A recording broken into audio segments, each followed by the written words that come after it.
Hello students, कैसे आप सभी लोग। उम्मीद करती हूँ घर पर हैं, सेफ़ हैं और इन ऑनलाइन स्टडीज़ को अपने एंजॉय कर रहे हैं। ठीक है, मैं आयुषी जोशी मैम आपके साथ में आज हिस्ट्री का सेकंड चैप्टर डिस्कस करूँगी। ऑलरेडी फर्स्ट चैप्टर के हमने थ्री वीडियोज़ जो है अपलोड कर दिए हैं। थर्ड वीडियोज़ में मैंने आपको कुछ क्वेश्चंस भी दिए हैं, इवन फर्स्ट और सेकेंड में भी कुछ क्वेश्चंस दिए हैं, तो उनके वर्क अभी तक सबमिट नहीं हुए हैं। आप मुझे उनके वर्क सबमिट करेंगे, ठीक है। और जिसने नहीं किए हैं वो इस चीज़ के लिए रेडी रहें कि आने वाले टाइम में स्ट्रिक्ट एक्शन स्कूल द्वारा लिया जाएगा। ओके, सो उसके लिए आप खुद रिस्पॉन्सिबल होंगे। तो अब हम जो डिस्कस करने जा रहे हैं वो है chapter 2, the golden chapter of Indian history. Indian history के गोल्डन चैप्टर को हम इस पर्टिकुलर चैप्टर में डिस्कस करेंगे, ठीक है। आज मैंने सारे इंपॉर्टेंट पॉइंट्स लिए हैं ओनली। कल से हम इस चैप्टर की और डिटेल में स्टडी करेंगे, ठीक है। 3-4 डेज़ लगेंगे और ये चैप्टर हमारा कंप्लीट हो जाएगा। सबसे पहले तो इंट्रोडक्शन पार्ट लेते हैं। India's history finds itself on solid ground with the found of the Mauryan empire. सबसे पहला नींव, भारत की नींव, भारत का एक बहुत सॉलिड ग्राउंड जो है हिस्ट्री में किसका देखने को मिलता है इतिहास में, मौर्यन एम्पायर का। चंद्रगुप्त मौर्य, जिन्होंने लास्ट नंदा रूलर को, नंद जो डिनेस्टी थी, नंदा डिनेस्टी, उसके लास्ट रूलर को हराने का काम किया और धनानंद की हेल्प से चाणक्य जिनके मेंटर बने और चंद्रगुप्त मौर्य टॉप क्लास या हम कह सकते हैं द मोस्ट इम्पॉर्टेंट रूलर बन गए मौर्यन एम्पायर के। 322 BC में स्टैब्लिश किया इन्होंने, है ना। The battle was fought between Seleucus and ruler of मकदूनिया और सेल्यूलस जो है मकदूनिया के रूलर, और उसके अलावा चंद्रगुप्त के बीच में युद्ध हुआ। Chandragupta Maurya followed Jainism under the guidance of Jain मुनि भद्रबाहु। चंद्रगुप्त मौर्य जो है वो जैनिज्म को फॉलो किया करते थे। किसके गाइडेंस में? जैन मुनि थे भद्रबाहु, उनके गाइडेंस में, मतलब वो उनके स्पिरिचुअल गुरु हुआ करते थे, ठीक है। तो ये क्वेश्चन आता है, चंद्रगुप्त मौर्य के स्पिरिचुअल गुरु कौन थे? तो भद्रबाहु थे। चंद्रगुप्त मौर्य का पहला युद्ध किसके साथ हुआ? सेल्यूलस के साथ में, जिसके आधार पर वो उन्होंने जीत करके मौर्यन एम्पायर की स्थापना की थी, ठीक है। मौर्यन एम्पायर की स्थापना कब हुई? 322 BC के अंदर। ओके, नाउ चंद्रगुप्त मौर्य के पुत्र बिंदुसार जो हैं उन्होंने जब गद्दी संभाली, राजगद्दी, वो कब संभाली? 298 BC में। अशोका का नाम देवनामप्रिय और देवनाप्रियदर्शिनी है, प्रियदर्शी। तो ये दो वर्ड है, देवना प्रियदर्शी और देवनामप्रिय। ये दो जो नाम हैं ये अशोका के उपनाम भी थे, और भी अशोक को जिन नामों से जाना जाता था वो ये दो नाम थे, ठीक है। अशोका ने किसकी स्थापना की? श्रीनगर की स्थापना की। कहाँ श्रीनगर की स्थापना कहाँ की? वितस्ता नदी उस समय वहाँ से गुजरती थी, है ना। तो वितस्ता नदी के किनारे उन्होंने श्रीनगर की स्थापना की, और लल्लीपट्टनम जो सिटी है नेपाल के अंदर, उसकी स्थापना भी किसने की है? अशोका ने की है, ठीक है। Ashoka gave the principle of welfare state and made public welfare the most important objective of his rule. अपने कार्यकाल का सबसे महत्वपूर्ण जो ऑब्जेक्टिव उनका था, मकसद था, वो क्या था? वेलफेयर ऑफ स्टेट, हर एक राज्य का वेलफेयर करना, लोगों का वेलफेयर करना, लोगों की ज़रूरतों को पूरा करना, लोगों को ध्यान में रखते हुए उनके लिए अच्छे से अच्छा सब कुछ प्रोवाइड करवाना, ठीक है। मतलब अपनी प्रजा से बड़ा प्रेम था अशोक को, इसीलिए वो फेमस थे। अपनी प्रजा से बड़ा ही प्यार था उन्हें। Ashoka appointed Dhamma preachers and administrators. Ashoka ने धर्म प्रीचर्स और एडमिनिस्ट्रेटर्स को फॉलो किया, उनको अपॉइंट किया, और फिर उन्हें जो है धर्म, आपको पता होगा धम्म नाम से जो है, धम्म की स्थापना किसने की? अशोका ने खुद ने की, ठीक है। उसके बाद में the king was the central power of administrative system. Mauryan empire में जो एडमिनिस्ट्रेटिव सिस्टम था, प्रशासनिक कार्य जो हुआ करता था, उसका सबसे सेंट्रल पावर अगर बात करें या सबसे पावरफुल पावर जो एक केंद्र बात करें तो वो कौन थे? Ashoka. A council of minister played an advisory role in the Mauryan administration. Mauryan administration में एडवाइजरी काउंसिल का एक बहुत ही महत्वपूर्ण रोल हुआ करता था, काउंसिल ऑफ मिनिस्टर्स का, ठीक है।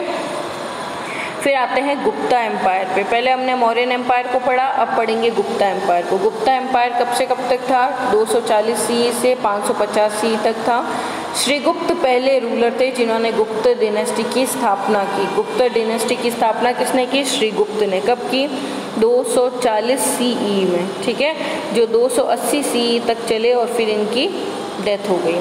The Prayag pillar inscription, Prayag प्रशस्ति जो है अहमदाबाद के अंदर जो पाई गई है वो गुप्ता एम्पायर, गुप्ता पीरियड के इतिहास का सबसे महत्वपूर्ण स्रोत है, ठीक है। गुप्ता पीरियड के इतिहास का सबसे महत्वपूर्ण स्रोत क्या है? प्रयाग प्रशस्ति। कहाँ पाई गई है? इलाहाबाद, यूपी में। Chandragupta second is considered to be the greatest king of Indian history due to his valour and brave qualities. Chandragupta के अंदर, चंद्रगुप्त द्वितीय के अंदर अपने बहुत ही शानदार क्वालिटीज़ और वेलोर होने के कारण वो भारतीय इतिहास का सबसे महत्वपूर्ण और सबसे शक्तिशाली और ताकतवर राजा माना जाता है। और इसी के समय, चंद्रगुप्त के समय ही कौन आए थे? फायान जो चाइनीज़ ट्रेवलर है जिन्होंने इतिहास, भारत के इतिहास को उकेरा पन्नों पर, वो फायान कब आए भारत में? ये चंद्रगुप्त सेकंड के टाइम पे, ठीक है। Probably the Gauds of Bengal finally ended the Gupta empire. Gauds जो थे बंगाल के, शायद उन्होंने ही गुप्ता एम्पायर को ख़त्म किया था। फिर उसके बाद में the summit of ancient India's architecture, sculpture, painting etcetera is observed in the Gupta period.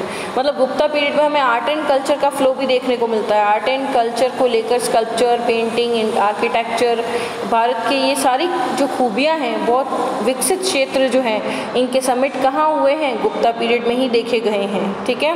Literature made अस्टाउंडेड progress in the Gupta period. Gupta period में अपने चरम पर थी क्या? लिटरेचर पार्ट जो है वो अपने चरम पर था। मतलब शैक्षिक क्षेत्र में, साहित्यिक क्षेत्र में भी हम सबसे आगे थे किस समय? गुप्ता पीरियड के अंदर। नालंदा जो है वो सबसे बड़ी यूनिवर्सिटी थी जो गुप्ता पीरियड के कुमार गुप्त द्वारा ही कंस्ट्रक्ट की गई थी। Aryabhata propounded the principle of earth spherical shape. Earth sphere है, स्फेरिकल शेप है अर्थ का। ये बात किसने बताई? आर्यभट्ट ने बताई, जो भी भारत के ही हिस्सा है, ठीक है। और Kanad Rishi propounded Vaisheshika darshan and the theory of atom in the Gupta period. Gupta period के अंदर एटम की थ्योरी ओरिजिनेट की गई। एटम की थ्योरी पता है ना, साइंस में एटम होता है, atom, molecules and all. Atom की थ्योरी किसने बताई थी? कनाद ऋषि ने। कहाँ बताई? वैशेषिक दर्शन के अंदर। ड्यूरिंग गुप्ता पीरियड के समय उज्जैन जो है वो सबसे इम्पॉर्टेंट ट्रेडिंग सेंटर हुआ करता था। इसके अलावा और जो महत्वपूर्ण ट्रेडिंग सेंटर थे वो थे पेशावर, मथुरा, पैठान। ये सारी मेन जगहें थी जहाँ पे इंडस्ट्री और इंडस्ट्रियल वर्क जो है हुआ करता था। गुप्ता एरा को अपने टाइम का एंशिएंट इंडिया का गोल्डन पीरियड या गोल्डन एज भी कहा जाता है, ठीक है। तो आप समझ सकते हैं गुप्ता एरा का कितना महत्वपूर्ण स्थान है हमारी इंडियन हिस्ट्री के अंदर। अब हम बात करेंगे हर्ष के रीज़न की। तो देखिए इसके अंदर हर्ष का रीज़न ज़रूर हम आज पढ़ेंगे। इसके बाद में जो हमने दिया है चोला डायनेस्टी, इसको हम कल पढ़ेंगे। आज हम हर्ष का रीज़न कंप्लीट करेंगे। After the disintegration of the Gupta empire के डिसइंटीग्रेशन के बाद में पुष्यभूति डायनेस्टी आई। पुष्यभूति डायनेस्टी कहाँ फाउंड की गई? हरियाणा के थानेश्वर में। कब की गई? 1606 ईस्वी में। किसने की? हर्षवर्धन ने की, ठीक है। और कहाँ के रूलर बने? वो थानेश्वर के। कब तक रूल किया? 647 CE तक। देखिए सारे इंपॉर्टेंट पॉइंट डिस्कस कर रही हूँ मैं आपसे यहाँ पे। जितने भी पॉइंट्स हमने अभी तक डिस्कस किए वो सब इंपॉर्टेंट है, एग्जाम में आए हुए पॉइंट्स हैं, है ना। इसीलिए मैंने इंपॉर्टेंट पॉइंट्स लिए हैं पहले। कल से फिर हम इनकी स्टोरीज पढ़ेंगे, इन्होंने क्या कैसे किया। आज हम इसके सिर्फ इंपॉर्टेंट पॉइंट्स डिस्कस कर रहे हैं, ठीक है। हर्षा एम्पायर पूरी तरीके से फ्यूडल सिस्टम, ज़मींदारी सिस्टम पर बेस्ड था। उसने काफ़ी मेहनत की एडमिनिस्ट्रेटिव सिस्टम को कंट्रोल करने के लिए।